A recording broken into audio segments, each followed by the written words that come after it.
Yo, it's been a long time since I posted a video on this YouTube channel, guys. I'm back and I want to offer you some very interesting information. Okay, guys, so when you create a team, when we're creating teams, okay, what are the stages that a team goes through? Okay, I want to explain to you the 5 stages that a team goes through before you start to see any progress. Okay, first, guys, I want you to understand that a team has to go through what they call the forming phase. What is the forming phase? The forming phase is simply the phase when everybody doesn't know anyone. You see, no one knows anyone. Okay, and they are kind of giving each other dead looks. You see what I'm saying? They are trying to like figure out like who's this person, who's that person. Everyone is a stranger. You see what I'm saying? In the forming phase. You see what I mean? Now, why do we call it the forming phase? It is the phase where everyone gets to know each other. Okay? Then what happens from the forming phase? Okay? From the forming phase, we move on to the next phase, which is called the storming phase. In the storming phase, there will be people who have natural leadership qualities. Some of them will have more knowledge about stuff than others. And those with less knowledge are going to think they are trying to take their position, they are trying to be more like, they are trying to boss around, so to speak. You see what I mean? In the storming position, in the storming phase, you're going to have a lot of conflict. You see? You're going to have conflict, you're going to have fights. You see what I'm saying?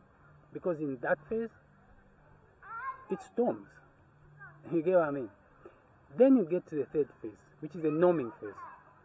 In the norming phase, things get normalized because everyone starts to recognize who everyone is. Those with gifts, those with advanced knowledge, those who are followers, those who just have to be managed.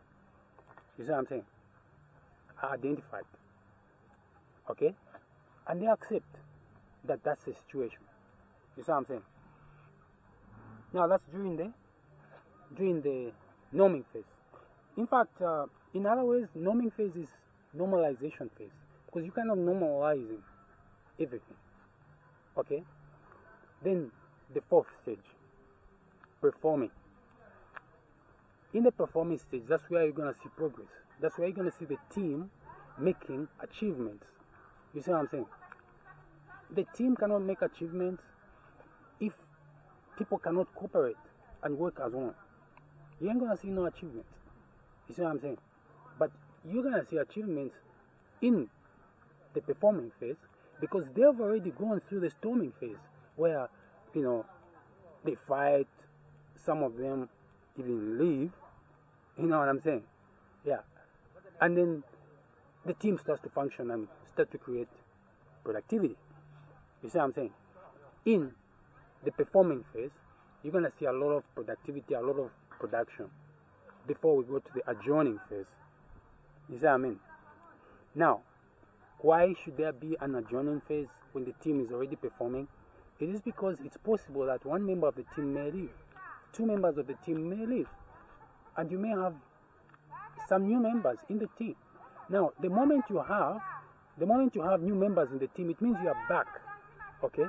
You are back to square one, which is the forming phase. You see what I mean?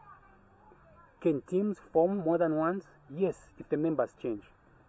That's why it's good not to let employees get laid off.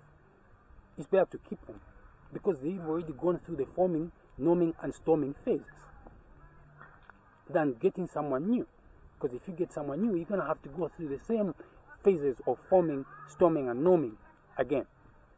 You see what I'm saying? The adjourning phase is just a phase when, you know, if let's say you had one new member coming in or one member leaving, you see what I'm saying? These are the stages of team building. Okay? It don't matter what type of industry or how long the team is going to be there for. These stages have to pass in the team. The team has to go through these stages. That's just the way it is. You see? So guys, hit me for comment. Let me know what you think. Okay? I always prefer speaking in German. Schreiben Sie für mich unter einen Kommentar. Ich liebe Sie. Okay? I'm a German. What can I do? I love it. So I'm out of here. Till next time. Ciao.